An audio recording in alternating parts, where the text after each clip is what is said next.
Hello. Today we have Professor Zenkus from Columbia University. How are you doing? I'm doing great. Happy almost New Year to you, Yeah, Esha. happy almost New Year to everyone. What do you teach in Columbia? I'm in the social work department. The So social. social work. Oh, yeah. Actually, I used to. My sister, like, it's like on 118 and behind Amsterdam, right? I love It's your library. actually, it used to be, years ago, I guess, on the main campus, but now it's got its own building. It's 123rd in Amsterdam. And it's a nice little building. I And love it's your all for, library. they have a great library, and it's all for the people who want to make a positive impact in the lives of people who have been spit out and thrown away by this insanely inhumane capitalist system. Yeah, like I also know that everyone who has a degree in social work is also actually trained in doing therapy too. So, right? Yeah, I have thoughts about that. Explain. Well, I'm very much like I I'm in therapy, and anybody who thinks that I'm not, please understand it takes time, but um and I believe in the value of individual therapy. I think it could be a wonderful thing to have somebody who hears you and reflects back to you what you need. But for the longest time, we've been sold this lie that mental illness is this endemic thing that you're just born with, as opposed to being a result of living in a sick society. So, I push back on that traditional model, the medical model of society, which says your genes are bad. There's no science behind that. And really, I embrace the social environment model, which says that, like, when we live in environments that are life affirming and value affirming, and that are based on dignity and respect of all individuals, we do pretty well. But when we live in the world we live in now, based on hyper competitiveness and hyper individualism, that creates winners and losers, that's baked into the system, that all these things that we talk about, like depression and anxiety, even things like bipolar disorder, even things like schizophrenia, have a deep root in a connection to an environment that chews people up and spits them out and treats them like others or failures. And so I do believe in the value of individual and especially group therapy, but it must be done from a liberation perspective, which I think Paulo Freire in the Pedagogy of the Oppressed talked about it really well. The idea that we have the ability to have volition over our lives, to have agency over our lives, and when we don't have that, we manifest all these sorts of terrible things that traditional medicine has called diseases, but really they're injuries. Um, that's very interesting because you should listen to our episode we dropped today on historically. We interviewed an anthropologist on, I guess he did a lot of work on what he thinks is human nature versus what like people call human nature, and it like is in sync with what you are saying about the oppressed and therapy and changing the world versus changing the way you feel about things that are happening. And one example that just like pops out right in my head is that there's a place in Ghana where there are schizophrenics, but the voices they hear in their head are not mean voices. They're just like a cute friend, you know what I mean? But under capitalism, people seem to hear here in the US a lot of mean voices, and you're wondering why, what caused it. So There's a whole study of science called epigenetics. And real quickly, what it talks about is, people think our genes determine what we are and who we are and how we are. And that's not how genes work. Genes do very little on their own. Genes are blueprints. Mhm. but they are dependent on environmental influences to express how they come out and to what degree. And so basically, that idea with schizophrenia is that like your environment, you may be born with the genes you have, but your environment has a lot to do with how they get expressed. Mhm. And you know, psychology has kind of, and not all psychologists either, you know, but traditional medical model has abandoned that and said the individual must be defective. Mm. You know, if you live in a society that's disconnected, we have extreme social disconnection in our society. Extreme. Here's a good example. I see liberals online all the time, not all. I know some are loving, compassionate Oh people, yeah. but I see liberals online all the time. If some that say that if somebody's unvaxxed and gets sick or dies from the virus, good for them. That's justice. And that's a sick, inhumane way of looking at society. I mean, do you think the same thing about people who eat too many cheeseburgers and have a I heart attack? Or probably do. I've seen some really bad takes about that. Yeah. yeah, and so it's this hyper individualistic tribal way of looking at things. That's not the way humans evolved. It is the Mm-mm. opposite. So it makes us sick. So I think it's wonderful that people hear voices that say nice things in other societies, because shouldn't we live in an environment where that, you know, where we can imagine a social connection with the world around us that's positive and supportive? Like, that's not impossible. It's how we evolved. We wouldn't be humans if it wasn't for that, you know. We never would have succeeded. Absolutely. And this really sad thing, and this is kind of why I started the late nights with Lenin, is that people are in America, at least, just can't believe that it is possible. Like there's always like there's always a cloud behind every silver lining. And it's hard for them to see that it has been done, and it's being done all the time, just not by maybe white people, but it's being done. And for me, that's kind of one thing that, and another thing is that I just really got tired of the West Wing liberalism among everyone in YouTube. And I just kind of wanted to be like, okay, whatever your idea is, it has been suggested and it's a wrong idea. So like, it's like they don't understand the fundamental character of society and state, and why you can't have 535 or however many AOCs to change the world. Oh my God. Yeah, she's more than a disappointment. She's a dangerous individual. And I'll talk about why. And I'm Okay, like, I don't go know, ahead. as a human being, she might be a good person, but as a representative, she's a failure and very dangerous for our democracy. And then Explain. we'll go into that. Well, because like when I hear Representative Jordan, you know, the Republican Jordan. talk, Jordan, what's his name? The guy who was involved in the sex scandal There's in a lot of them. I unfortunately I It can't doesn't remember. matter. Okay, Yeah, Jenna Jim will put up his Jordan. picture. So when Okay. I hear Ted Cruz or Jim Jordan speak, I know nothing they say is going to resonate with me, right? They don't care about people and they brag about it. You Mhm. know, and that's I know my enemy when I hear Ted Cruz speak. I know my enemy when I hear Jim Jordan speak. I know my enemy when I hear Mitch McConnell speak. But when I hear AOC speak, I was lulled into in the beginning thinking, oh, we have hope, because she said things I was saying. We've got to challenge the House. I Mhm. mean, hell, they even had a documentary and she was included in it called Knock Down the House. And I'm like, yeah, metaphorically speaking, right? And she talked about we need a Medicare for all vote, and there's no reason we shouldn't have a floor vote, and all these great things, which I believe and embrace, and many people I know believe and embrace.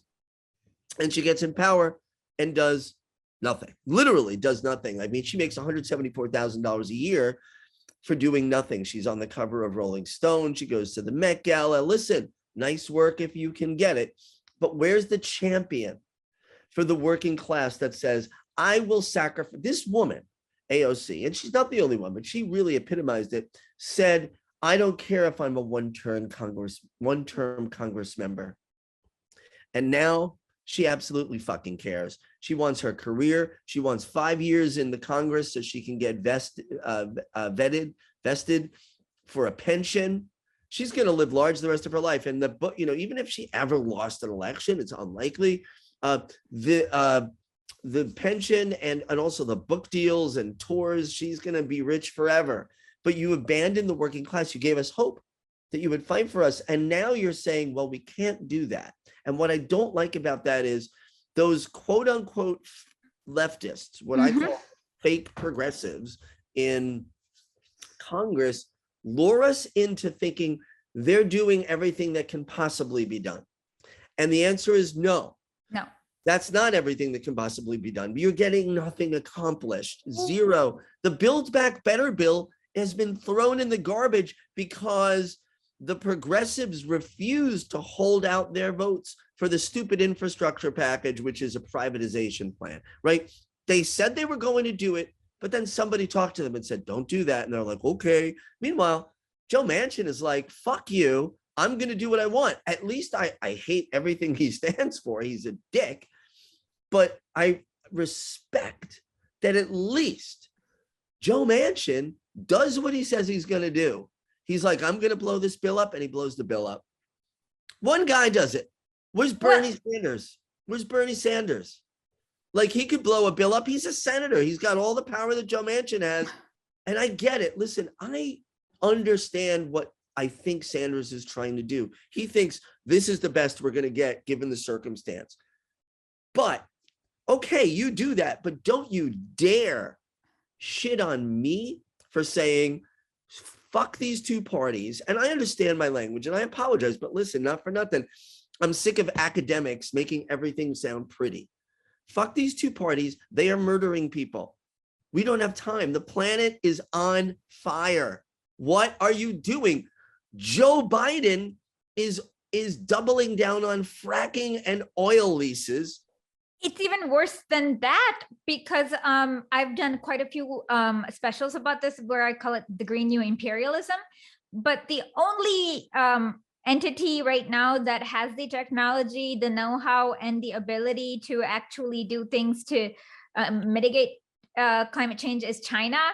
And what he's doing is that they are actively promoting color revolutions to sabotage that. So in Myanmar and in Thailand, Ethiopia, that the Tigray thing, it's all about this Cold War with China, where they're like, instead of dealing with climate change, they want to preserve capitalism over civilization.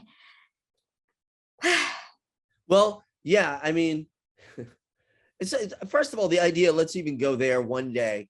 You've probably gone there. I've got to watch your podcast now because I've been meaning to, and I just get overloaded with so much good content. And then I don't sleep, but that's on me. I'll work that out with my therapist. But the point is, the idea of nation states itself is just bizarre, weird, and very recent. Like, we didn't have nation states for the longest time. Like, even things, I always tell people this as an example. Italy wasn't a country until like 150 or 60 Oh years. yeah, and then like most of Eastern Europe was carved out by what I call the fracas alliance, France, US, and UK, in order to like sabotage the Bolsheviks. Also, there was no such thing as Hungary. Finland was a fake country. Poland was also created as a way of balkanizing the Soviet Union. So yeah, majority of and all of the Middle East was in 1920 created by France and Britain, where they just kind of like divided the world amongst themselves. Oh yeah, I mean, we got mad at Iraq because they were supposedly slant drilling into Kuwait. And Kuwait was a fake country created in 1898 by the British in order to take away the port away from the main land in Iraq. Right. And if you look at Iraq, like, thank you, Iraq, for being one of the first cradles of civilization. You know, like, there's a lot of history there. Now, and we might get into this later, and you know way more about this than I do. I'm less Bolshevik than I am Menshevik. I think the first but you need to educate me, because the first, what I've read about the first revolution of 1917, it seemed more inclusive and less elitist. And of course, hold on. I like Lenin. Okay, But let's so just help me pause. with this. Hold And on. Okay. I'm literally saying. Okay, hold on one second. Okay, so this is what the Bolshevik-Menshevik split was. In 1902, basically, there's a lot of these people who wanted to get rid of the Czar. And they had a conference, and the Mensheviks, what they wanted to do was they wanted the urban. Okay, so in Russia, there were 100 million rural peasants, 2 million urban proletariats, which is wage workers, and about maybe a million or so of like other people like the intelligentsia. And the Mensheviks wanted the urban proletariat to work with the liberal bourgeoisie in order to quote unquote overthrow the Tsar, which is really stupid because if you let the liberal and they also didn't want the workers to work on anything besides just like getting higher wages with their employers. And Lenin's like, that's really stupid. If we wait for the liberal bourgeoisie, we'll never have a revolution. And that's why what happened was the Bolshevik-Menshevik split. And then in 1970, okay, so then they had, because of all the proletariat, like all those factory strikes, there was like over 1,000. In 1905, they had the first revolution where the Tsar promised a constitutional monarchy. But of course, that was right after the war with Japan, right? Yeah. Of course, you can't have a constitutional monarchy because the Tsar dissolved the first Duma like when he didn't like it. And the way for Duma worked was that basically it was almost like there was like their version of the Senate was just entirely of nobles. And then the other was you got the number of votes was proportional to your class. And so rich people literally got more representation. And that Duma was a disaster. And then World War I happened. So with World War I, during the Second International, the entire thing was that there were like two kinds of countries. There was the colonized countries like India, China, Russia, all of Africa, and then there was the Western European countries. And in the Second International, all of these social democratic parties came together and said, and agreed to not vote for this world war, which is a war, as Lenin would say, between the robbers in Britain and the robbers in Germany about who gets to rob Iraq of its, no, he said Turkey, but it's the same thing, the Ottoman Empire of its oil, and that's exactly what it was. But the Western countries just like betrayed the rest of the world in the Second International and decided to vote for the war. The Social Democrats would have voted for the war credit. So it was a lot of like about like actually being a colonizer versus the colonized. And so then what happened is that there was a lot of strife. It was during World War I, and Britain needed Russia to be in the Eastern Front to kind of squeeze. Their plan was to squeeze Germany, but then so then the Bolsheviks got into a lot of strikes to the point where the British were actually supportive, and they were like, okay, we should need something to appease these like stupid illiterate workers. Okay, so why don't we just pretend to have the Tsar abdicate? And then the idea was the Tsar was to abdicate and have a constitutional assembly. But the British and Americans knew the minute you had a constitutional assembly, you were not going to get Russians to continue the war. So then they put up this, like they had 14 different prime ministers, and finally they settled with Kerensky. And Kerensky first delayed the first constitutional assembly in like May. Then again, he delayed it in July because they knew the minute you had the constitutional assembly, you're going to have Russia pull out of the war. And then the Allies were actually planning on assassinating Kerensky and putting in a military dictator in October of 1917. And that's when the Bolsheviks went and stormed the Winter Palace and got rid of the I'm going to interrupt you and say, I wish you had taught my Russian history class, but I'm always about it being a work in progress. And I feel like I am diving into it a little more. So that makes perfect sense to me. And of course, if you give that liberal bourgeoisie the power that they desire, they're going to take over everything and say it's revolutionary, and it won't be. And that's really what's happening here with the leftists who say, I'm a democratic socialist, but you're really not. In fact, I mean, when I look at there's no, okay, well, I reject the idea that there can be a democratic capitalist. So if you say you're a democratic socialist, I'm going to say that you are a CIA agent because, the DSA was started by Michael Harriot, and there's a wonderful book to look up. I get that. But I think, socialism is inherently democratic because of the nature of the relation of people to work and to resources and to the state. Capitalism is inherently anti-democratic.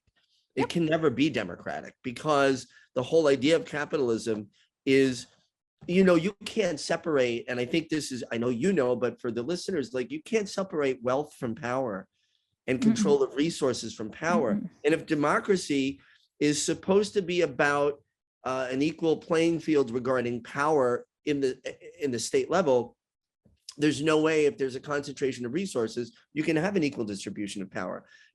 My vote may technically, and let's not even get into the fact that they change votes and elections are not fair, but my vote technically counts as much as Elon Musk's vote. But you know what I don't get? I don't have the president's phone number.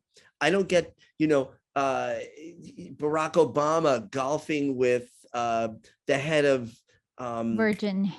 Virgin Atlantic, but also he was a friend of, and it's funny, the name is escaping me now, Jamie Dimon, the head of JP Morgan Chase, was in the White House logs like more than a dozen times visiting Obama, and they golfed together. So like, yes, my vote might be the same as Jamie Dimon's, although not really, but I don't get to golf with the president. So in a capitalist system, there is never an equal distribution of power. In fact, the whole point of it is for there not to be one. So I completely a few agree. weeks ago, actually, Lenin, we had Lenin, we read about like where Lenin exactly explains like how the czar, he talks about how the czar in theory is controlled by his advisors who's, that is absolutely true. And Lenin also says, we've also read this piece, but Lenin, one of Lenin's favorite quotes is that democracy, let me find it. Okay, give me 1 second. Go ahead. Oh, I was just going to say, I mean, the most important thing to me is to boil these concepts down in a way that matter to people's lives. And I think if you say to people, regardless of what their political team is, if you say, listen, do you feel like you have any control over what happens? Do you feel that you have hope for the future? When you say all these things to people, the answer is no, they don't. So, and when you talk to them, if you talk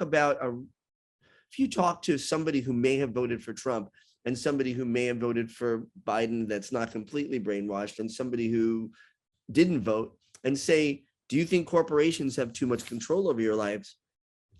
People generally say, of course they do, but there's never an alternative that's given to them in the media that they are allowed to see. And so people are just like, well, I guess, they don't know what communism is. They don't know what socialism is. They don't know what Marxism is. They don't understand that Marx wasn't even an economist. Marx talked a lot about our relationship to ourselves, each other, and the social environment we live in. And it's never talked about. So, that my goal would be to have those conversations with people. Mm-hmm. I mean, yeah, for me, I think Americans should not be having any conversations with people when they themselves like don't know what they're talking about half the time, because literally like most Americans have a completely inverted picture of reality. So right now, I think Americans should spend a lot of time just like unlearning all the propaganda they've just been fed their entire lives. Sorry if that sounds mean, but that's no, it doesn't sound mean, but that's why I go back to Paulo Freire, because I really liked his idea of dialogue. And through dialogue, you found it? No, go ahead. No, through dialogue, we find truth. When we ask questions and instead of just accepting the template that's thrown at us, we do find that truth there. And I mean, even if you ask, and again, I say this like, I'm way more of a novice when it comes to reading Marx than somebody like you are. But that said, what I take from it is he was very concerned with our ideas of ourselves and who we are.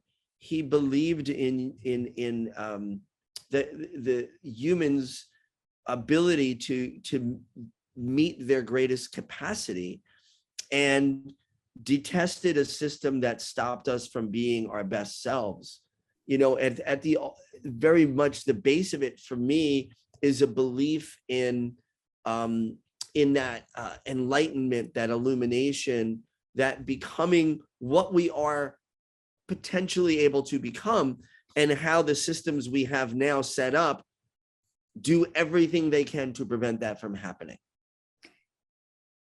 Yeah, I mean, that is basically I mean, that is true in that I don't know what to say. Yes, in one way it is true, but I personally saw Marx as being more concerned with the way capitalism affected. I don't know. I saw him more concerned with capitalism affecting like the ways like it just like ate away, especially in his time. Mhm. Uh, um, like the way actually the best one I would start with is Conditions of the Working Class of the 1845 England by Engels, because that shows you like like how it literally ate up away and created all these diseases and misery that did not Mhm. even exist before. So I guess I would Yeah, but I don't think that's different than what I'm saying. In fact, the TED talk that I did called Watch the Gap talked mhm, about the psychological and emotional tolls of capitalism. mhm. And because that's, more as a social worker, more what I'm concerned with, but I understand there are physical tolls as well.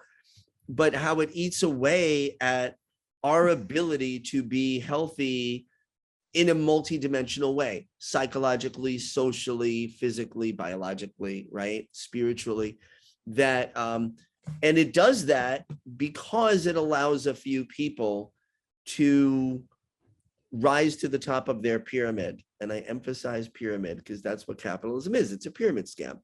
Um, but I do like the fact that when I dove a little more deeply into Marx, I saw that he wasn't just concerned with economics, that he was concerned with who we are as humans, as people, how we relate to ourselves and each other. And, when we look at the capitalist system, just through my eyes, it breaks us apart. It isolates us. Yeah. Before this virus ever happened, we had more adults in the United States, for instance, living alone than at any time in our history. And what's that about? It's this belief that the individual is sacred, that human connection is not necessary.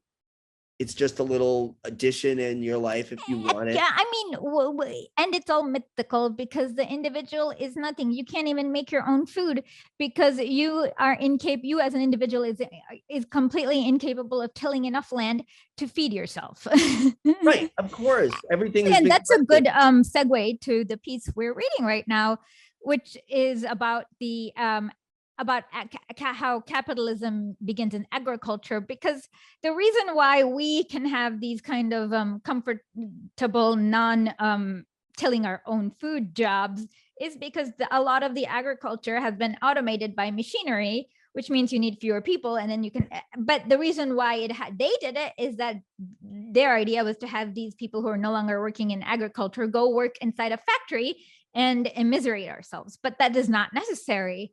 We can still have the technology and all the food that comes from this machinery without actually having to have a underclass like a subaltern people who have to work in mines as child Right. slaves or whatever. And if I could throw one thing out before we start this piece that you want to move on to, is that in the 1930s and 40s, when technology in the 20th century was blowing up, there were philosophers who said, hey, futurists, do you know what this means? You're only going to have to work 2 days a week and get all your needs met. There was a promise Lenin that said that he talked about how you could work 6 hours a day, 6 hours a day for 4 days a week and get 4,000 US dollars with the new technology. Like we already did that piece. Yeah, and you know who else knew that? The capitalists who ran the companies and owned them. And as soon as they realized it, they said, forget that. We want to extract as much as we can from this labor. And I mean, there's a spiritual element to it where I truly believe, and this might sound a little wacky, but you never know what you're going to get with me. And that is, I think it's not just that they being the rulers, the owners, want wealth and power. I think they get off on the fact that they're not miserable and we are. I think there's an element to that which gives them an illusion of strength and power. I think it's sick and I think it's psychopathic. I think it's I would take it further than that, because they fear losing power, because it's like they imagine that when they're not in power, they're going to be treated like the way they treat everyone else. And you see this like all the time, like with any of the counter-revolutionaries, the Tibetan counter-revolutionaries, like any of those victims, you see that kind of fear just manifesting in itself. And right now, I also feel that the bourgeoisie class is so, it's like almost as isolated as the Tsar of Russia, in where they don't literally see the rest of beyond their narrow of scope of what is around them. So yeah, it makes them even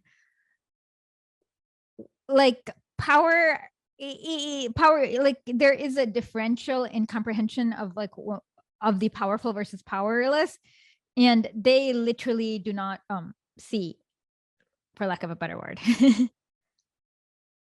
And seeing wouldn't work well for them. Well, they don't want to see, because they don't want change. Status quo works for them. So anyways, Janet would put has put the piece down in the link. The only thing that makes me sad is that, like, in the original Russian, Lenin has had a extra joke that kind of misses itself in English. But I'll tell you guys the joke. The guy says he's conversing with the readers, so Lenin's like, "We are meeting paragraph 1 today." But anyways, yeah. Gotcha. Okay. So this is Lenin talking about the agrarian question and the critics of Marx. Yeah, so we covered it in part 1 and part 2 and part 3. So the agrarian question is literally how far you can remember how like, just because you can't like grow stuff on top of each other, land is Right. kind of limited. You can't have the same kind of efficiency in agriculture as industry, but you kind of need the agriculture in order to have people feed people for Right. the industry. And so capitalists came up with all sorts of really dumb theories about what to do with the agriculture. And Lenin is deconstructing them. And this is the third person he's deconstructing, Gotcha. who's Chernov and Hertz. And they have a theory. Okay, so the first theory is that the theory of like rent, which claims that Lenin debunks the idea and explains how rent is just like extra thievery. Well, like, yeah. Yeah. Nobody can actually own land. There's that whole thing. Because Yeah, how do you do that? Yeah, and then the first part he debunks the law of diminishing marginal utility, which is really stupid, because and unfortunately they still teach this in economics class. So this is part 3, where he's talking about, so under capitalism, when you have more technology in agriculture, you need less agricultural workers. So you have the emptying of the rural areas and everyone like squeezing together in Right. the urban areas. And now this guy is saying something dumb about the abolition of the town and country, as in like Gotcha. so yeah, So the idea of town and country itself, and not connected. He's not that clear. Once you read it, you'll see. All right. So I'm going to jump in. The abolition of the antithesis between town and country, particularly questions raised by the quote unquote critics. And then he starts from Hertz, let us pass to Mr. Chernov, as the latter merely, quote, talks with his readers about the former. We shall confine ourselves here to a brief description of Hertz's method of argument and Mr. Chernov's method of paraphrasing him. And in the next essay, which I won't be reading, take up certain new facts advanced by the critics. So it will suffice to cite but a single example to show the sort of theoretician Hertz is. At the very beginning of his book, we find a paragraph under the pretentious heading, quote, the concept of national capitalism.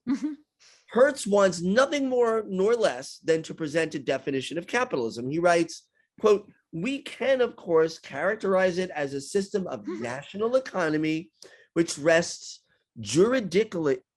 It's not juridicially. It should be juridicially. I don't see that either. All right, Yeah, juridicially. this website's one of the bad ones. Like they have Got it. lots And of typos. it's not me at this point, but it will be later. Juridicially, on the completely applied principles of freedom of the person and of property. And I'm just throwing in here hyper individualism, which is not how humans evolved. And I just want to throw this in. Any anthropologist who studied this knows humans did not evolve. We would not exist if it wasn't for collectivism. That's the only thing that allowed the human species to exist for 98% of our existence. Let me continue. Exactly. Like you are like, how are you gonna you as a single human fight a big bear? You're not. You need a group. Yeah, in fact, when you were separated from the group, you died. That's exactly. Yeah. So the whole idea of being in the group. So yeah, and let me it is continue. because it is definitely juridicially, because that's the Russian word. It was a typo. Okay. Juridicially, right. And he's talking about the completely applied principles of freedom of the person, individual, and of property, technically on production on a wide scale, socially on the alienation of the means of production from the direct producers. And for people that don't understand, here's an example. You buy chicken in the supermarket. Do you have any idea where it came from? And who exactly. got That's that the to you? alienation of the direct producers. Right. So That's politically, a really good example. Oh, thank you. Politically, it's expressed on the possession by the capitalists of the central political power, the concentrated political power of the state, right? Which we see. We call it our government. It's concentrated political power, but it's more than just our government. That's me, not Lenin. I know. Go ahead. Solely on the economic basis of the distribution of property. So these definitions are incomplete and certain reservations must be made, says Hertz. For example, domestic industry and small tenant farming still persist everywhere side by side with large-scale production at the time this was written.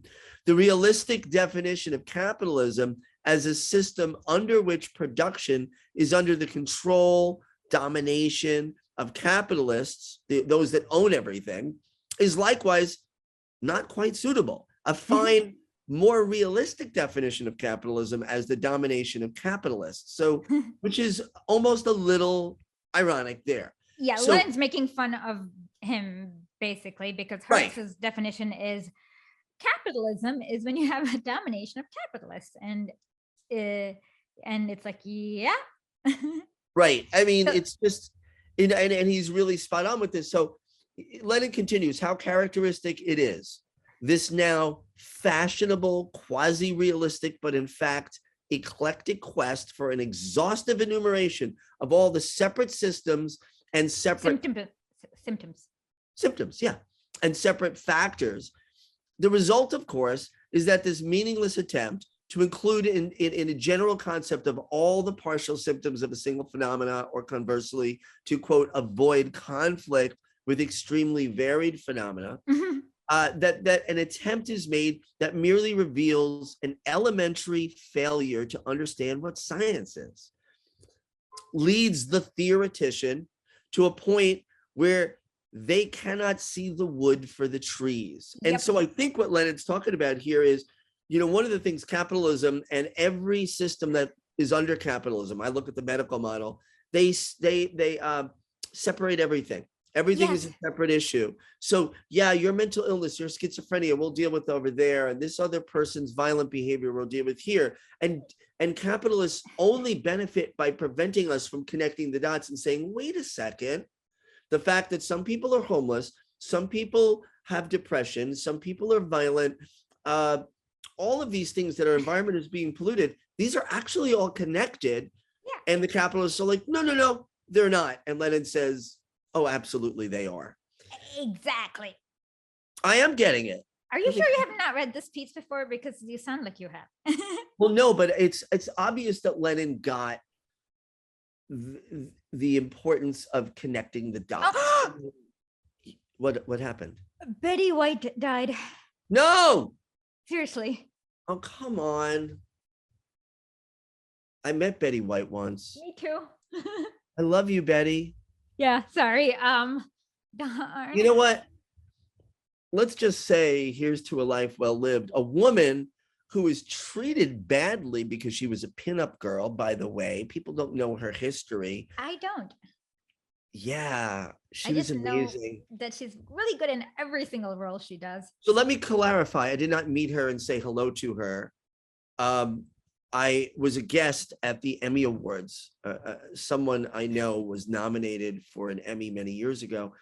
And when we left the Emmy Awards, walking across to the reception, my friend poked me on the shoulder and said, "Look," and 5 feet in front of me was Ms. Betty White.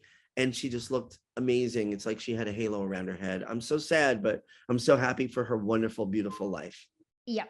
And tomorrow we'll put some nights. She was also like a very into the unions, and she's a good person. So tomorrow when we air live, we'll do a little bit of a tribute-ish thing to her. Sorry You know, about it's that. funny. I'm never going to make this. Well, I'll have to redo it, but I was going to put a post up because our 100th birthday is coming up in January. Aw. And she'll be spending it somewhere far, far better than here. Yes. But I was going to say, whenever Betty White trends, people are worried that, you know, they're like, will she make it to her next birthday? And it's like, there's a point in time in your life when you get old enough where you're thinking, will I make it to Betty White's next birthday?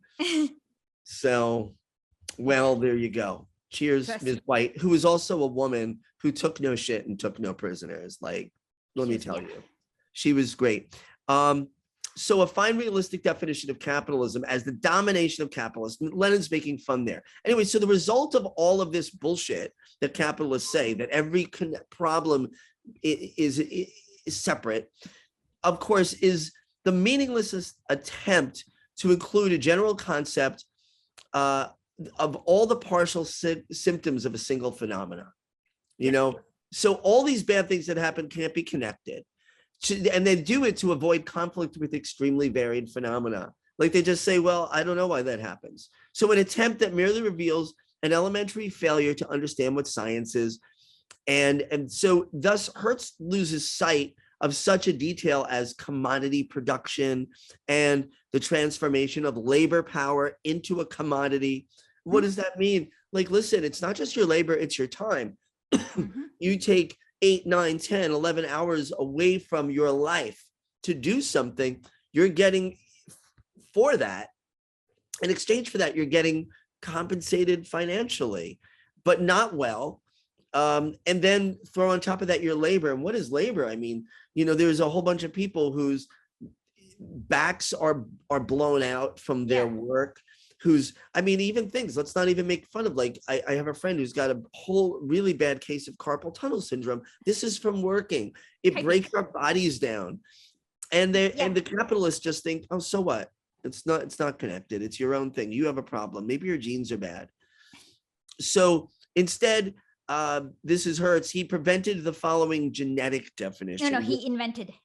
He invented. Oh, and this is, I'm loving Lenin even more now. He invented the genetic definition. This is all endemic. It comes from you as punishment for the inventor.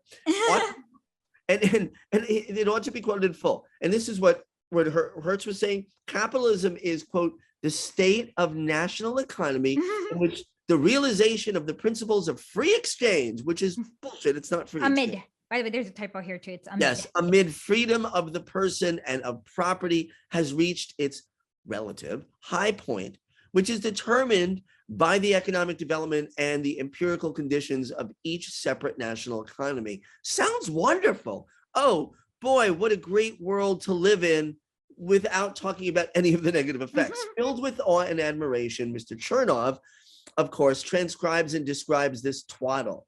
And just so you know, the word twaddle would be really not a nice word if used today. And moreover, treats the readers of Ruskoye Bogatsova, which means Russian wealth. Russian it's like Fortune wealth. magazine. But Esha said, for the space of 30 pages, analysis of the types of national capitalism. So again, they never talk about the problems. They never talk about the problems. Because the wealthy don't want to. No, and then everything just happens naturally. And this goes back to that whole like divine right of kings from hundreds of years ago. We were born this way. We're great. We're favored by God. We're the chosen ones. From the highly instructive analysis, we can extract a number of extremely valuable and by no means stereotyped references. For example, to the quote, independent, proud, and energetic character of the Briton. Oh, I want to be British now. Unless, we're not going to talk about how not the fact that they had like in colonized half the country, half the I world. was just going to say that half the entire world. Ask the people in India how they felt about those Britons, Yeah. or the people in Ireland. Or My heritage everywhere. Yeah. To the substantial English bourgeoisie and the unattractiveness of their foreign policy. The unattractiveness of their foreign policy. Like, as that we murder should looks like let all the Indians just starve to death, because I really hate the Indian, because he's Mr. Cromwell, I think what you're doing is very unattractive and is not, Oliver, I'm thinking you need to just tone it down a little. Tone down a little bit on the murder. And Winston, you may think that Indians are beastly people, but you can't intentionally, it's very unattractive when you intentionally starve them. Yeah, people tend to be pissed off when they don't have food. And that should just be the rule here. Message to the Democrats, people tend to be pissed off when they don't have food. And you know what they don't want to do? Fucking vote.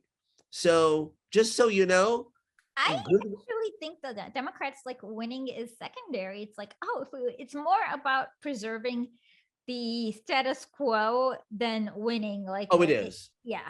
I get it, but those that are in Congress now, the ones that are leaving, and it's very clear there's a whole bunch of people leaving, and this always happens when they look at the midterms, they're like, they're going to lose. Now they have the juice, so they can go to a corporation or a lobbying firm and say, listen, I've got these great connections, hire me for $300,000 a year or more, and lobby. Yeah, lobby. And so what ends up happening is, if after they lose, they don't have as much. So that's why a lot of the ones that are going to make the most money are going to leave now, because they know now's the time when I've got the connections. Oh yeah, I've got Joe Biden and Kamala Harris's phone number. I've got Tony Blinken's number, which is more important than either Joe Biden or Kamala Harris's phone number. And the guy who's the head of the defense secretary, he's a corrupt piece of crap. Oh God. The Raytheon Austin. Yeah. It's like, but he's black. Like, there can be people who are terrible people. No, Raytheon literally hires people of diversity so that they can be used as shields, literally, when they are committing genocide in Africa. Right. I don't care the color of the person who's shooting at me. Right. I just don't want to get shot at. And that's how people around the world feel. But so I'm going to continue. I think this is really important. So to the passionate. Where are we? Right after the unattractiveness of the English foreign policy. Oh yeah, the unattractive. I was talking about how Oliver Cromwell was ugly, and he was. Yeah. And if you don't know Oliver Cromwell, by the way, he was the inspiration for a song by a chap named Elvis Costello. And his song Oliver's Army was all about colonialism. Really good thing. But it's off an album called Armed Forces. But he talks about colonialism. And anyway, so the unattractiveness of this foreign policy, to the passionate and impulsive temperament of the Latin race. So, like, first of all, if anyone doesn't know this, capitalism is founded on racism and patriarchy. The diminishing of women and the diminishing of people of color. And to the methodicalness of the German. Germans are very methodical. So if you know a German person who's disorganized, they're not really German. Like, what is he saying? Look at how methodically they did the whole extermination. Right. But you know what? We were pretty methodical when we exterminated Native Americans. So let's just say, what? I'll send you this our article from last week. Hitler literally compared the fight against the partisans in the Eastern Front to the U.S. fighting the Red Indian, the Native Americans. So yeah. Listen, a lot of bad people in the world took inspiration from all the shitty things we did. And Hitler was probably confused in the beginning, like, why don't the Americans like us? We're actually doing really good things. Actually, the reason Americans liked him for a long time. If you read the New York Times from like any time between 1922 to the day he died, the thing was that it became unpopular to openly like Hitler. But the main reason that the Americans joined the war is because of the English, and Hitler was kind of like getting into their kind of, it was like a turf war between two drug so gangs. yeah, in 39 when he took Poland, I don't know how upset most people were in this country about that. The English were, and that's what was most important, because that was like getting into the English's like colonies and turfs. Yeah, so, you can't run the world. In the words of George Carlin, fuck that. That's our job. You know? That's exactly why America got involved in the war. But let's continue. No less annihilating. So no less annihilating is, well, first of all, these people Lenin was criticizing was saying that dogmatic, quote unquote, Marxism, of course, is utterly annihilated by this analysis. The analysis is made to keep people from understanding the dynamics and their relationship to capital, to labor, and the world around them. So no less annihilating is Hertz's analysis of mortgage. At all events, Mr. Chernov goes into ecstasies over it. So that might be said a little differently today. The fact is, he writes, Hertz's figures have not yet been refuted by anyone. And we don't hear that a lot lately, by the way. Nobody's refuted this. Kanutsky, in his reply to Hertz, Kautsky. I put an N in there. There is no N. Kautsky in his reply to Hertz dwelt at extreme length upon certain details, such as his proof of Hertz's distortions, a fine detail. But to Hertz's argument on the question of mortgages, he made no reply whatsoever.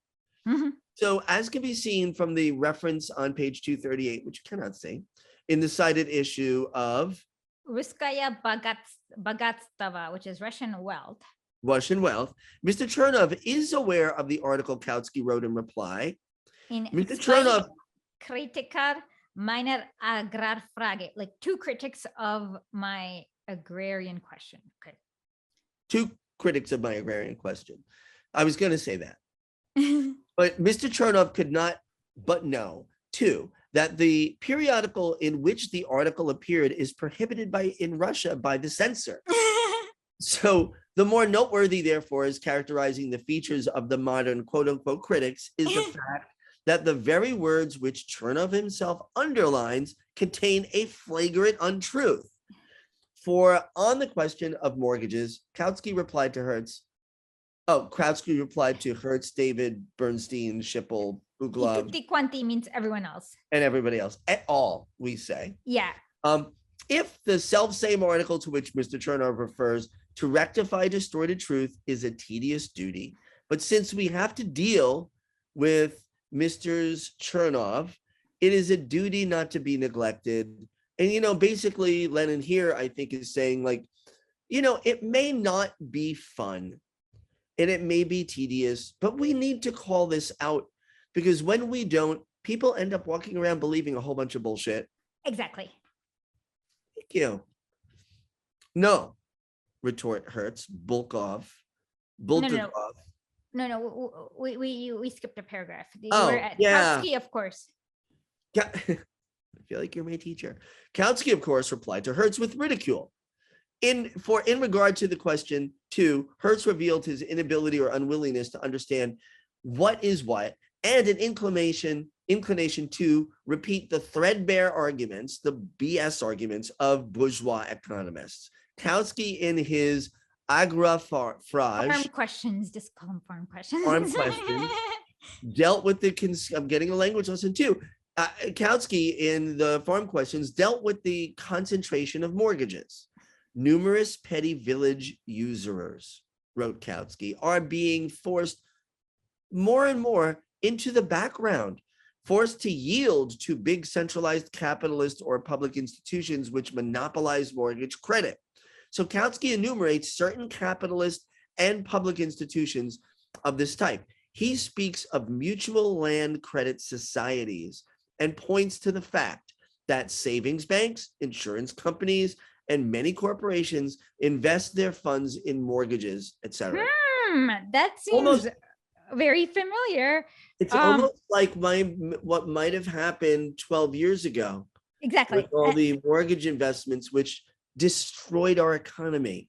Well, what we do realize is that it kind of did. If you read a little bit more of Lenin, like I think in 1910, it also destroys the German economy Yeah. because they have like exactly like what happens is that all these little institutions all combine, and then you have like basically 10 banks owning everything in Germany. And so Right. yeah. Yeah. And it's funny because this is not the first time, like the deregulation nonsense, like it's been happening throughout history, and each time it's been failing, but it gets worse and worse. yeah, but yeah, each time it fails, it gets like the result of like the fallout is worse. You're absolutely right. Yeah, it's like somebody hitting themselves in the head with a brick, and each time after saying, "What happened? Why is my head? I don't understand." And you know, when we look at it, the crash of 2008, I mean, which was engineered by Bill Clinton when he signed the commodity the 1999 law, I forgot the name of it. The glass, well, he repealed glass. I know, I can't remember the name of that law, but yeah, that law. But there was a commodity act that he signed as well, and it's slipping my name. And what it allowed was them to trade commodities to speculate. And what are those commodities they traded? Mortgages, especially subprime mortgages of poor people who were being squeezed by the banks. So when that bubble burst and they couldn't pay back their homes, they went homeless. Yeah, they became homeless. And then, interestingly, and that happened like 10 years later. Well, not even 10 years, 9 years later after it was signed. And happened under Bush, and all the Democrats like Bill Clinton, who's full of shit and a really bad man, horrible man, said, "Oh, look at the Republicans. They crashed the economy." And it's like, well, Philip Graham definitely helped Bill Clinton, and the Republicans and Democrats came together in the 90s to like deregulate Wall Street, but that's what did it. And Clinton signed it, and Clinton was happy about it. He smoked a cigar after, and we know he's got this thing with cigars, but that's a whole other thing. He gave the signing pen to the CEO of Citibank at the time. Yeah. That's gross. Okay.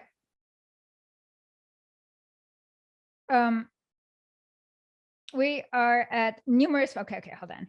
Kautsky enumerates certain capitalist and public institutions of this type. He speaks of mutual land credit societies and points to the fact that savings banks and insurance companies and many corporations invest their funds in mortgages. Okay, thus until 1887, 17 mutual credit societies in Prussia had issued mortgage bonds to the amount of 1,650,000,000 German marks. These figures show how enormously ground rent is concentrated in the hands of a few centralized institutions, our italics, but this concentration is rapidly increasing. In 1875, German mortgage banks issued mortgage bonds to the amount of 900 million German marks, while in 1888 to the amount of 2,500,000,000 German marks, while in 1892 the amount reached a total of 3,400,000,000 German marks, concentrated in 31 banks as against 27 in 1875. This concentration of ground rent is clearly an indication of concentration of landed property.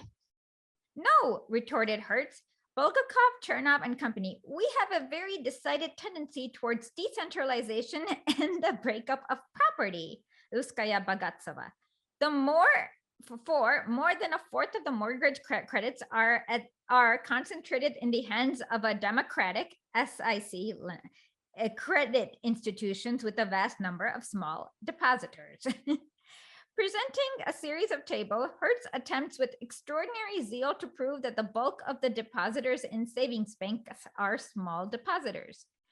The only question is, what is the purpose of this argument? Kautsky himself referred to the mutual credit societies and savings banks, while not, of course, imagining, as Mr. Chernov, that they are particularly democratic institutions. Kautsky speaks of the centralization of the rent in the hands of a few central institutions, And he is met with the argument that the large number of small depositors in the savings bank, and they call this the breakup of property. What has the number of depositors in mortgage bank to do with agriculture? The subject under the discussion being the concentration of rent. Does a big factory cease to signify the centralization of production because its shares are distributed among a large number of small capitalists? Until Hertz and David informed me, wrote Kautsky in his reply to the former, I had not the slightest idea where the savings bank obtained their money. I thought they operated with the savings of the Rothschild and the Vanderbilts. Mhm. In regards to, and just so everyone knows, if you check up like how much more concentrated the mortgages are in comparison to 2008, do you think it'll be more or less? We make bubbles, and so people benefit from those bubbles, and they know what they're doing. It's not like, oops, the bankers made a huge mistake in 2008. They all made money off of this. So when like millions of Americans lost their homes, a bunch of people who knew this was likely coming made a crap load of money. And so that, and so I always say this about capitalism. So people like, oh, recessions are a normal part of the cycle. And I'm always like, well, why would you willingly have a system of economy that has cycles where people lose everything every like 8 to 10 years? That's insane. Yeah. Why would you want that? That makes no sense whatsoever, unless you're the ones who make money regardless. And then especially when things crash, people made insane amounts of money. So one example I would throw out is if everybody could kind of take a step back and look at the massive upward transfer of wealth that's happened in the depression. We are in a depression, not a recession, that we are in right now due to a whole bunch of things regarding the response to COVID. Yeah. The upward transfer of wealth is in the trillions of dollars. Oh yeah, there's a chart. I'll put this up between like how much Bezos and the top 5 made in March versus September of just this year. Okay. In regards to transferring mortgages to the state, Hertz says this would be the poorest way of fighting big capital. But of course, the best means of arousing the large and constantly increasing army of the smallest property owners, particularly the agricultural laborers, against the proponents of such a reform. Russian translation of Ruskaya Bogotsova. Then these are then property owners over whose increase Bernstein and company get so wrought up, retorts Kautsky. Servant girls with 20 marks in the savings banks. And again, we have the threadbare argument employed against the socialists by that expropriation. They will rob a large army of working people. None other than Eugene Richter zealously advanced this argument in the pamphlet he published after the repeal of the exceptional law against the socialists, which employers brought up by thousands to distribute gratis to their workers. They still do that nowadays, where they like when you go to Amazon, you have to watch all these like anti-union movies and stuff. In that pamphlet, Richter introduces his celebrated thrifty Agnes, a poor seamstress who had a score or so of marks in the savings bank, which was robbed by the wicked socialists when they seized political powers and nationalized the banks. That is the source from which Bulgakovs, Hertz's, and Chernovs draw their critical arguments. At that time, Kautsky, concerning Eugene Richter's celebrated pamphlet, Eugene Richter was unanimously ridiculed by all social democrats. We will now find people among the latter who, in our central organ, this I think refers to David articles in Forwards, sing a hymn of praise to the work in which these very ideas are reproduced. Hertz, we extol thy deeds. For poor Eugene, in the decline of his years, this indeed is a triumph. And I cannot refrain from quoting for his pleasure the following passage from the very page in Hertz's book. We see that the small peasants, the urban house owners, and especially the big farmers are expropriated by the lower middle classes, the bulk of which undoubtedly consists of the rural population. That's just ridiculous. David's theory of hollowing out capitalism by collective wage agreements and consumer cooperative societies is now excelled. It pales into insignificance before Hertz's expropriation of expropriators by means of savings banks. Thrifty Agnes, whom everybody considered dead, has come back to life again. And Can I just throw something in? Of course. That phrase, expropriation of expropriators. So to break it down, and tell me if I'm not getting this right. The idea is this: bankers and all the systems that support banking are thieves, right? They steal property, they steal money. And if there were, and when there will be a revolution, a socialist revolution, I'm using the term broadly, not as a brand that some people use it, and we expropriate, in other words, take that wealth and give it back to the people who helped create it, without whom it wouldn't exist. That's not an expropriation. That is a returning of stolen wealth. Yeah, but here Hertz is saying that because it's even dumber than that. Like what Hertz is saying is that because you have so the socialist argument is that like because of these like large scale mortgage institutions, mortgages are going to get more and more concentrated. So basically you'll have just a few people mortgaging like all the land in the world. And Hertz is saying, oh, no, that is not true, because for this mortgage, like he's saying that these like large scale mortgage institutions have a lot of small savings depositors, which is like, that's relevant. How? It's not. Oh, yeah. And what does it mean? It's like we're using that money to suck wealth out of the working class to fuel our wealth, our theft.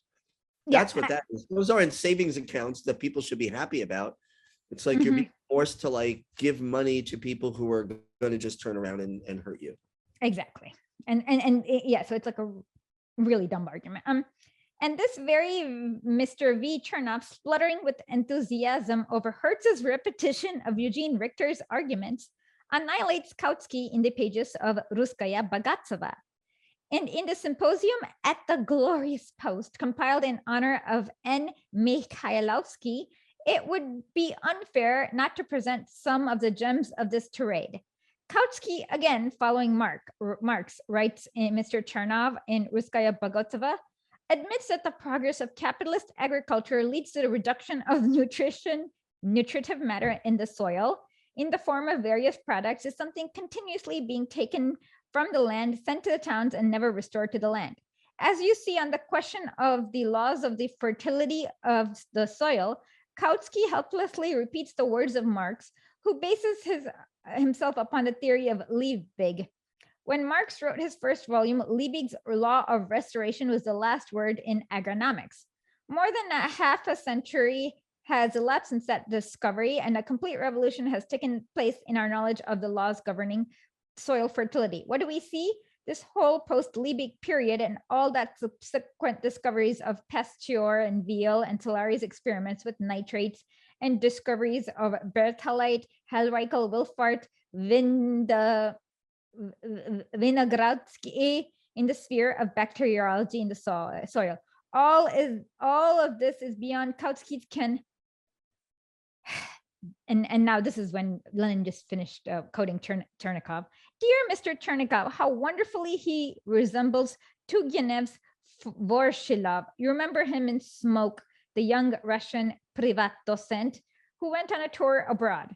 This Vorshilov was a very taciturn young man.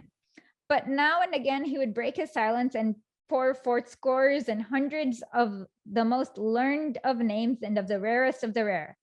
Our learned Mr. Chernoff, who has utterly annihilated that ignoramus Kautsky, behaves exactly in the same manner. Only had we not better consulted Kautsky's book, glance at least the chapter headings, we come to Chapter 4, Modern Agriculture, Section D, Fertilizers and Bacteria. And we turn towards Section B. Now, and read.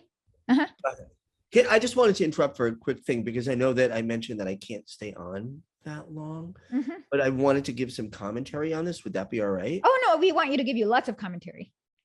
Okay, yeah. So and I I think one thing that's important is people who criticize Marx or who criticize Lenin, and Engels and all of that, and these thinkers, here's the deal. You don't have to let somebody else tell you what it means. You literally can read it on your own and decide what you think of it. And so there's that. But then I think about for me, what it is that next time you see the same exact argument being repeated in Washington Post, which you will in exactly 2 weeks, about something stupid that China is doing, remember that this is not a new argument. This has been debunked before, and you should look at it with the same critical lens that Lenin looked at it, and you should deconstruct their dumb argument from the opinion section of Washington Post. and I mean, and also, it doesn't take a lot to understand. So the Washington Post, this isn't a conspiracy theory. It's an actual conspiracy. The Washington Post is owned by the second, what is Bezos, second or third richest person? It doesn't matter. It doesn't matter. Yeah. Money's not even real. By one of the richest people in the world, Jeff Bezos, who is also a monster, who destroys the lives of people whose labor help make him more wealthy and more powerful, making them pee in bottles. They die. People have been dying in Amazon plants of exhaustion, of heat exhaustion, of COVID. You want to say something, it seems like. No. I was just affirming, and lots of other horrible stuff. Right, and lots of other horrible stuff. And and do you think if you're a woman working, you don't have to be a woman, any gender, working in an Amazon warehouse. Somebody lost her baby in the Amazon warehouse. Yeah. But imagine if you're a person, a woman who are more likely to be sexually assaulted, or any gender. No, she was pregnant, and because of the warehouse conditions, she lost her baby. Right. No, I didn't know that. And that's horrendous. But I'm thinking, imagine if you're a victim of sexual harassment at work and you work in an Amazon warehouse. Are you going to say anything to anybody? Nope. Because you're scared. So when I hear, and this is why people say, why do you, and I get it from both sides. It's really driving me batty a little bit. Why do you always criticize the Democrats? Why do you criticize Republicans too? I'm like, because listen, I said it all in the beginning. The Republicans are what they are. We know that. The Democrats pretend to be something else.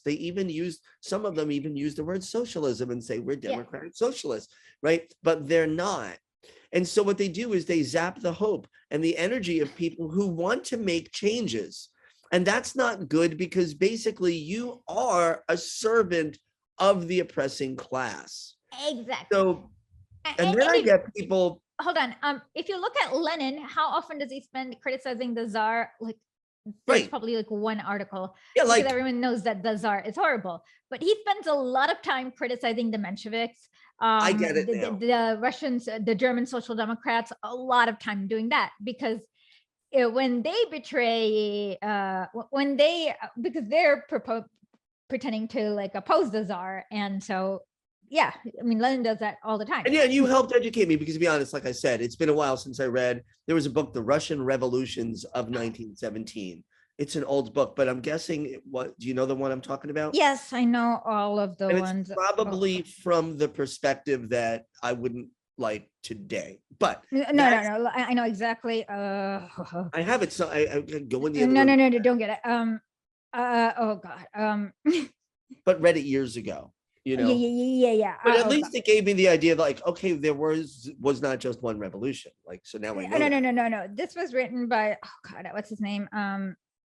Jerk. No, not Milyukov. He was one of the Tsarist officials, but I can't remember which. Oh, okay. But so let me throw this out.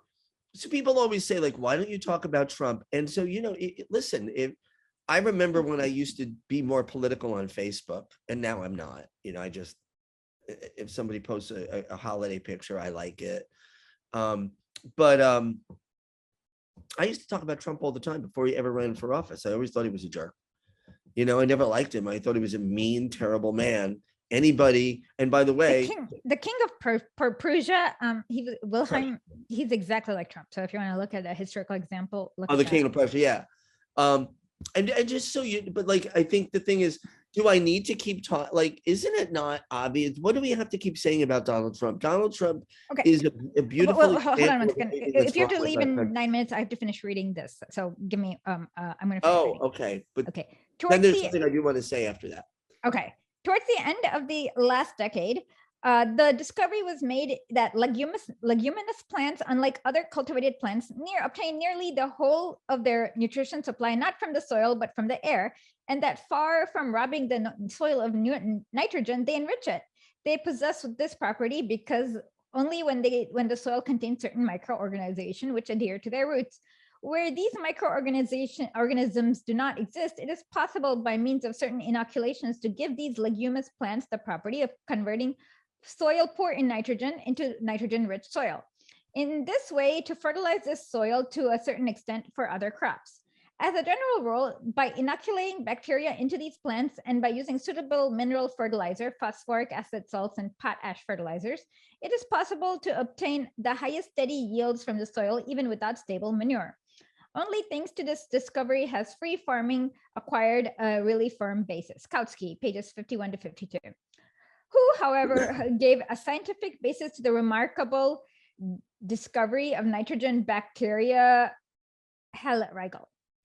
Kautsky's fault is his bad habit, possessed by many of a narrow orthodox, of never forgetting members of a militant social party must, even in their scientific works, keep the working class reader in mind, and they must strive to write simply without employing unnecessary clever turns of phrases and those outer systems of learning, which so captivate the decadents and the titled representatives of official science. In this work, too, Kautsky preferred to relate the clear, simple manner, the latest discoveries in agronomics, and to omit scientific names that mean nothing to 9/10 of the readers. The Bolsheviks, however, act in precisely the opposite manner. They prefer to effuse the veritable stream of scientific names in the domain of agronomics, political economy, and critical philosophy, and thus bury the essentials under the scientific lumber. Thus, the Vorshilov Chernov, by his slanderous accusation that Kautsky was not acquainted with scientific names and scientific discoveries, blocked from view an extremely interesting, instructive episode in fashionable criticism, namely the attack of the bourgeoisie economist upon the socialist idea of abolishing the antithesis between the town and country. Professor Lujo Bretano, for instance, asserts that the migration from country to towns is caused not by the social conditions, but by natural necessity by the law of diminishing returns. Mr. Bulgakov, following in the steps of his teacher, stated in Nachala that the idea of abolishing the antithesis between town and country was an absolute fantasy, which would cause an agronomist to smile. Hertz writes in his book, The Abolition of the Distinction Between the Town and Country, it is true, the principal striving of the old utopians and even of the manifesto. Nevertheless, we do not believe that a social system containing all the conditions necessary for directing human culture to the highest aims achievable would really abolish such great centers of energy and cultures as the big cities, and to soothe offended aesthetic sentiments and abandon those abundant depositories of science and art without which progress is impossible. The Russian translator rendered the word panzier, raised to a higher power, abundant as potential. These Russian translators are an awful nuisance. Okay, so Lenin's complaining about a few more translations. I'll ignore that. As we can be seen, Hertz defends the bourgeois system from socialist fantasies with phrases that convey the struggle for idealism, no less than the writings of Messrs. Struve and Berdyaev. Struve is, by the way, the person you should look at when you want to look at AOC, and Berdyaev. But his defense is not in the least strengthened by the bombastic and idealistic phrasemongering. Social Democrats have proved that they know how to appropriate the historic services of the great centers of energy and culture by their relentless struggle against all that encroaches on the freedom of movement of the population and generally of the peasants and the agricultural laborers in particular. That is why no agrarian can trap them, as he can the critics with the bait of providing the mujik with winter employment. The fact that we definitely recognize the progressive characters of big cities in capitalist society, however, does not in the least prevent us from including in our ideal and in our program of action, we leave unattainable ideals, to Monsieur Sturb and Berdeva, the abolition of the antithesis between the town and country. It is not true to say that this is tantamount to abandoning the treasures of art and science. Quite contrary, this is necessary in order to bring the treasures within reach of the entire people, in order to abolish the alienation from culture of the millions of rural people, which Marx aptly described at the time as the idiocy of rural life. At the present time, when it is possible to transmit electric power over long distances, when techniques of transport have been so greatly improved that it is possible that at less cost than at present to carry passengers at a speed of more than 200 versts an hour, there are absolutely no technical obstacles to the enjoyment of the treasures of science and art, for which centuries have been concentrated in a few centers by the whole population, spread more or less evenly over the entire country. Can I jump in? Yeah, of course. I just, and I want to throw a few things out. And their thoughts, and I'll connect them. I'll make sure at the end of what I say. So I said before that people don't have to listen to other people say, oh, Marx and Lenin are terrible, and all these thinkers, I mean, there's been many since then, are terrible. You can read for yourself. Or maybe you don't have the time or inclination or the energy because you work 2 jobs and you're exhausted and you're a parent. And, you know, but I think whether you read it or not, a person does not have to be versed in this to understand what Lenin did understand, which is, ask yourself this: are you being fucked over right now?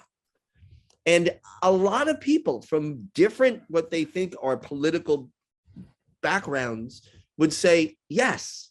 So let's talk about that. And the other thing I think is important, like I said, what I think in Marx, people don't always get that, again, he was not an economist.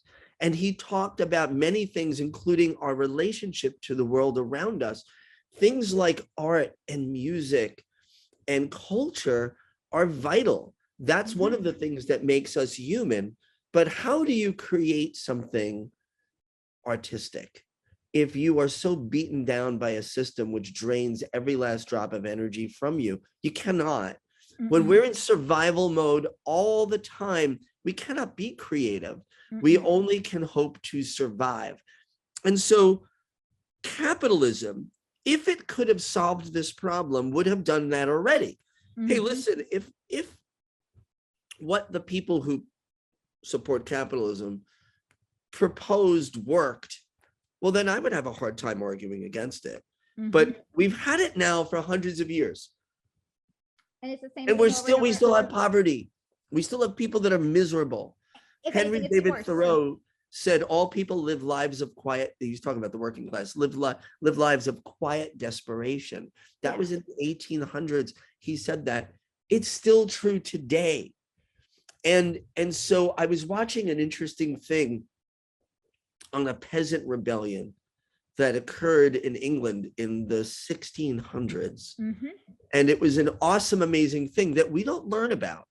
And it was massive. It came not just from one part of England, but all these areas of peasants who were just sick of being treated like garbage literally attacked the capital of London.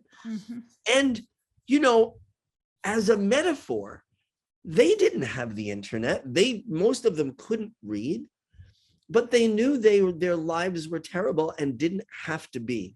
So my challenge to people is, if that's the simple recognition that your life doesn't have to be miserable, that's not something that's just natural and normal, I'm letting you know that's what Marx thought and said. Misery is not something that has to exist in our lives. Actually, let's read this next paragraph, because that's exactly what Lenin does when he quotes Engels. If there is nothing to prevent the abolition of the antithesis between town and country, not be imagined, of course, but a single act, but as a series of measures, it is not an aesthetic sentiment alone that demands it. In the big cities, people suffocate with fumes of their own excrement, to use Engels' expression, and periodically all who can flee from the cities in search of fresh air and pure water. Industry is also spreading over the countryside, for it too requires pure water. The exploitation of waterfalls, canals, rivers to obtain electric power, will give a fresh impetus to spreading out of industry. Finally, last but not least, the rational utilization of city refuse in general, human excrement in particular, so essential for agriculture, also calls for the abolition of the antithesis between town and country. It is against this point in the theory of Marx and Engels that the critics decided there to direct their agronomical arguments. The critics prefer to refrain from fully analyzing the theory, in which is dealt in great detail in Engels in Anti-Düring, and as usual, limited themselves to paraphrasing the fragments of thoughts of a Brentano. Their line of reasoning follows. Liebig proved that it is necessary to restore soil as much as taken from it. Therefore, he was therefore of the opinion that turning city refuse into the seas and rivers was stupid and a barbarous waste of materials essential for agriculture. Kautsky agrees with Liebig's theories, but modern agronomics has proved that it is quite possible to restore the productive forces of the soil without the use of stable manure, namely by the means of artificial fertilizers and by the inoculation of bacteria into the leguminous plants, which collect nitrates. Consequently, Kautsky and all those orthodox people are simply behind the time. Consequently, we here to reply, the critics commit one of their innumerous and endless distortions.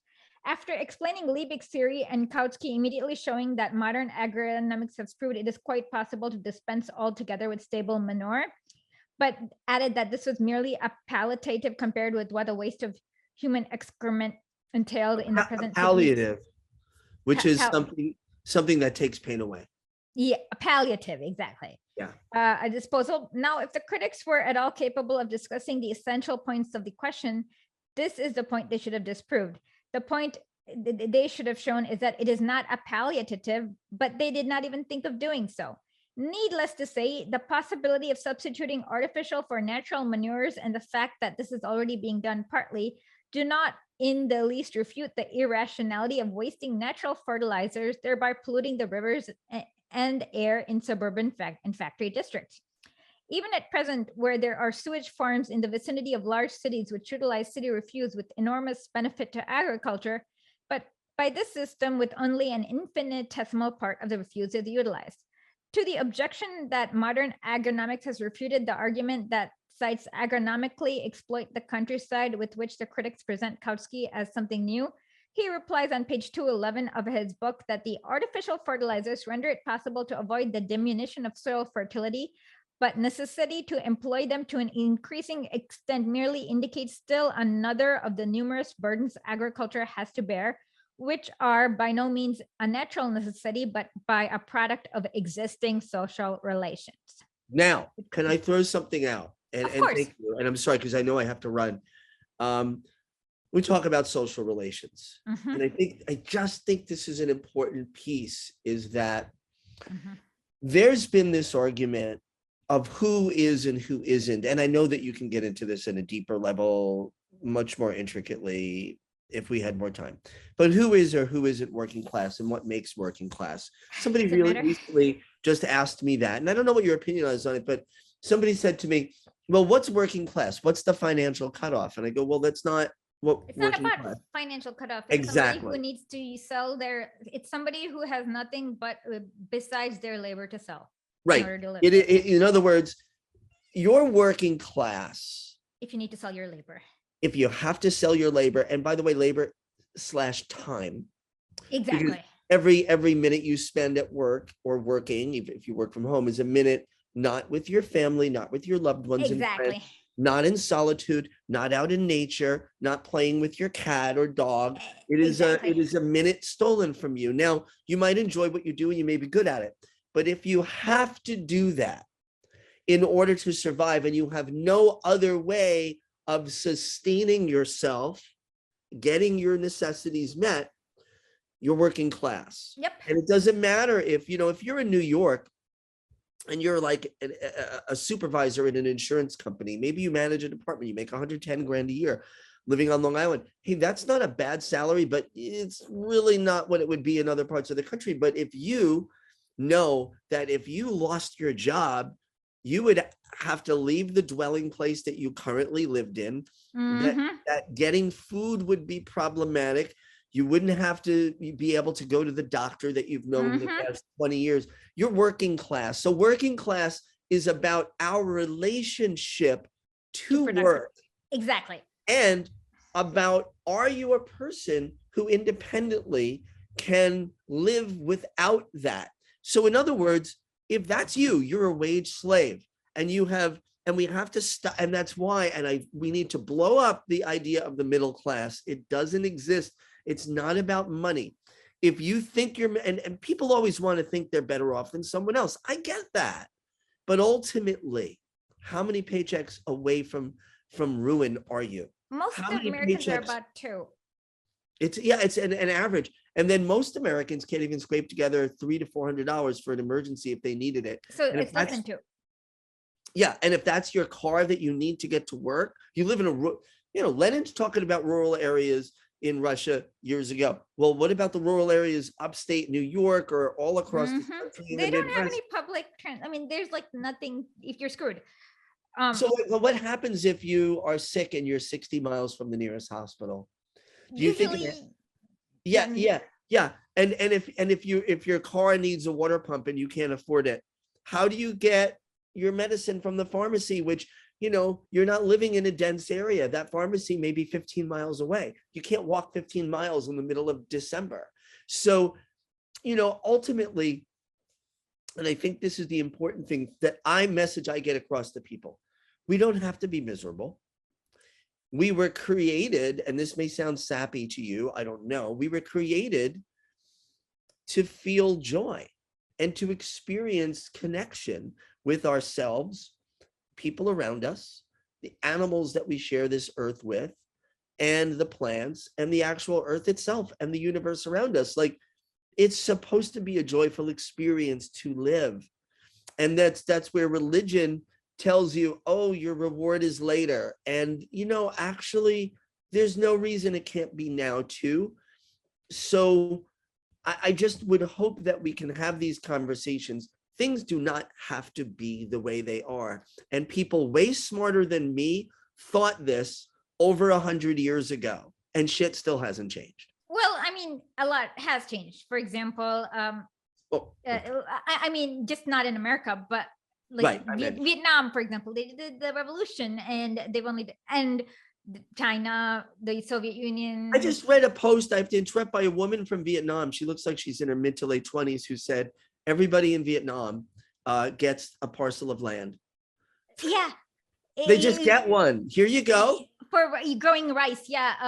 Apparently it's like not much, but it's just it's like about 20 meters wide, but it's enough to feed a family of like 4 for 1 year of rice. You know what that is? 20 meters wider, more than what any American gets. Exactly. So it's like, but the concept is there, and that is this: we have a responsibility to take care of each other. Thinking that is not foolish. Wanting everybody to have a healthy life, to have a doctor if they're not feeling well, that's not a pony, Democrats. That's a they did right. it. I mean, they've already did it in many countries, and they will like so it's not even unrealistic. It's just that you have to figure out a way, because there's, right. I mean, I guess the first thing is you have to kind of like see through the fog, because a lot of America is just bullshit. Like, and I want to have one last word before I leave, and that is this: Americans, we have to understand that our struggles are not unique, and they're not confined to living in the United States. Oh yeah. If you want to understand who you are in relationship to work, that is a global thing. Exactly. And so we can't make things better here if we simultaneously don't understand our connection to the working class around the world.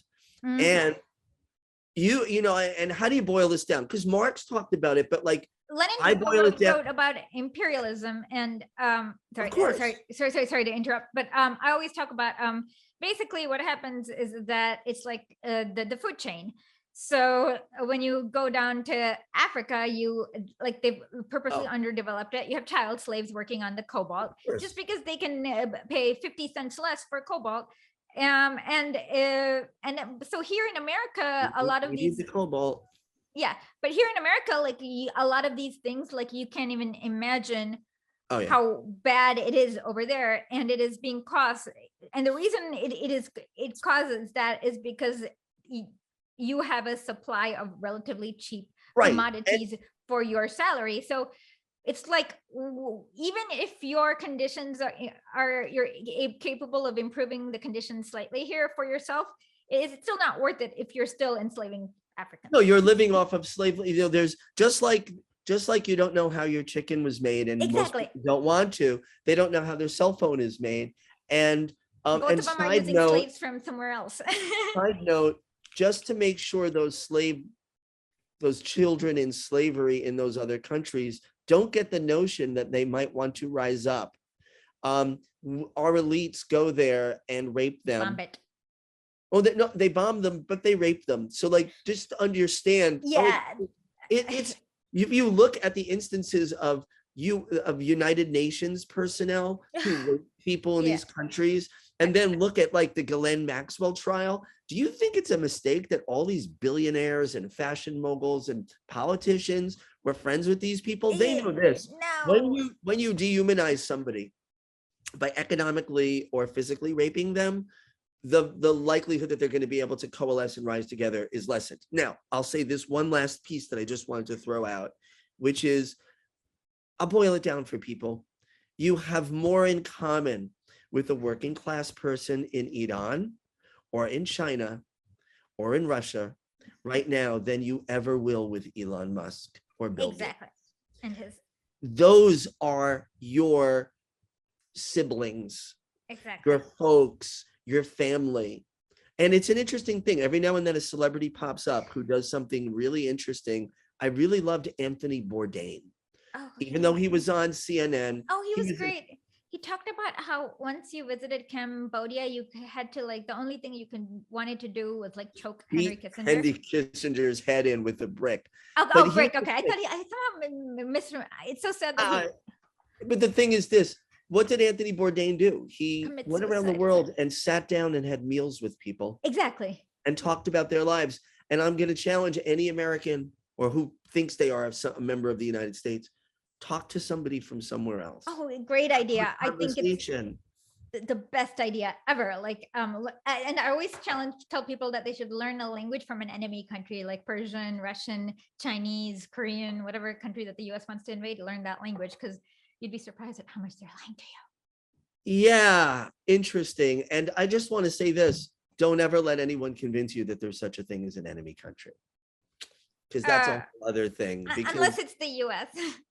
Oh yeah, but I mean, to you, if you live here, yeah. Russia doesn't want to be our enemy. No. And no matter what people think about Vladimir Putin, I tend not to like most world leaders, so that doesn't put him in an elite category. But the people of Russia, they want to be friends with us. The people of China want to be friends with us. The people of Iran wants to be left alone from the West and not to bother them. Yeah, but they want to have nice relations with people. And if you talk to people in Iran, it's the same thing. They actually really like America, and they have lots of relatives here. They don't want to go to war with us. But they don't want you to like steal their oil, and they want you to leave them alone. It's not a hard concept. Nobody would want somebody to go in their house, their oil, and raid their refrigerator, take all their food away, and then say they were doing it to help you. You would say, no, you're a thief. So exactly. We'll continue. I'm sorry I have to run. No worries. Well, thank you for coming, and hopefully we can have you back some other time later. I hope I did okay. I learned a lot. Wonderful. No, you did wonderfully. It was it's one of the more engaging episodes. So I will start watching you all now, and thank you for teaching me something I didn't know. I appreciate it. Okay, no worries. And I will look at the book exactly. I know which book, but I just have to look at it. Yeah, we'll talk. Okay. Thank you, Esha. And thank you. Happy New Year, Janet. Happy New Year, everyone. Have a good one. Bye. Okay. Consequently, we hear the critics commit one of their innumerable distortions and one of their innumerous and endless distortions. After explaining Liebig's theory and Kautsky immediately showing that modern agronomics has proved it is quite possible to dispense altogether with stable manure, but I finished this part, sorry. The word the word we have emphasized contain the pivot of the question which the critics so zealously confuse. Writers like Bulgakov try to scare the proletariat with the bogey that the grain question is more terrible and more important than the social question. They are enthusiastic over birth control and argue that the control of the increasing population is becoming the fundamental economic condition for prosperity of peasants, and that this control is worthy of respect, and that much of the hypocritical indignation, not legitimate indignation against the present social system, is roused again among sentimental moralists by the increase in births among the peasant population, as if unrestrained lust were in itself a virtue. Such writers must naturally and inevitably strive to keep in the background the capitalist obstacles to agricultural progress, and to throw the entire blame for everything upon the natural law of diminishing returns, and to present the idea of abolishing the antithesis between town and country as a pure fantasy. But what utter irresponsibility the Chernovs betray when they repeat such arguments and at the same time reproach critics of Marxism for lacking the principles for being eclectics and opportunists. What a spectacle can be more comical than that of Mr. Chernov reproving others for the lack of principles and opportunism? All the other critical exploits of our Vorshilov are identical to what we have just examined. Vorshilov assures us that Kautsky fails to understand the difference between capitalist credit and usury, and he betrays utter failure or unwillingness to understand Marx in maintaining that the peasant fulfills the function of the entrepreneur, and as such stands in the same relation to the proletariat as the factory owner. That's stupid. Okay. Beating his breast with Vorshilov cries out, "I say this boldly because I feel the ground firmly under my feet," at the glorious post, page 169. In all this, rest assured, Vorshilov is again hopelessly confusing things and boasting as usual. He failed to see the passages in Kautsky's book that deal with usury as such, and with all his might forces an open door, shouting as usual about Kautsky's doctrinaire formalism, moral heartedness, mockery at human suffering, and so forth. In regards to the peasant fulfilling the functions of the entrepreneur, apparently this is astonishingly complicated idea is beyond the scope of Vorshilov's comprehension. In the next essay, however, we shall try to clarify this for him with these very concrete concepts. Examples. When Vorshilov seeks to prove that he is a real representative of the interests of labor and abuses Kautsky for driving from the ranks of the proletariat numerous genuine working people, such as the lumpen proletariat, domestic servants, handicraftsmen, then the reader can be assured that Vorshilov is muddling things altogether. Kautsky examines the distinguishing characteristic of the modern proletariat, which created the modern social democratic proletarian movement. But to the date, the Vorshilovs have produced nothing to show that tramps, handicraftsmen, and domestic servants have created a social democratic movement. The chart directed at Kautsky that he's capable of driving domestic servants who in Germany are now beginning to join the movement, handicraftsmen from the ranks of the proletariat, merely exposes to the full the impudence of the Vorshilovs, and their display of friendship for the genuine working people increases as the phrases decrease in practical significance, and they can attack with great impunity the second part of the agrarian question, which has been suppressed by the Russian censor. Speaking, incidentally, of impudence, there are some other gems praising Messrs. Enyon and Kablakov while completely ignoring the Marxist criticism directed against them. Mr. Chernov, with the affected naivety, asks, to whom do the German Social Democrats refer when they speak of their Russian comrades? Let him who finds it hard to believe that such questions are asked in Ruskaya Bogatstvo turn to number 7 in page 166. When Vorshilov asserts that Engels' prediction that Belgian labor movement will prove barren owing to the influence of Proudhonism has been proved false, then the reader may well know that Mr. Vorshilov, self-assured in his, shall we say, irresponsibility, is again distorting the facts. He writes, "It is not surprising that Belgium has never been an orthodox Marxist.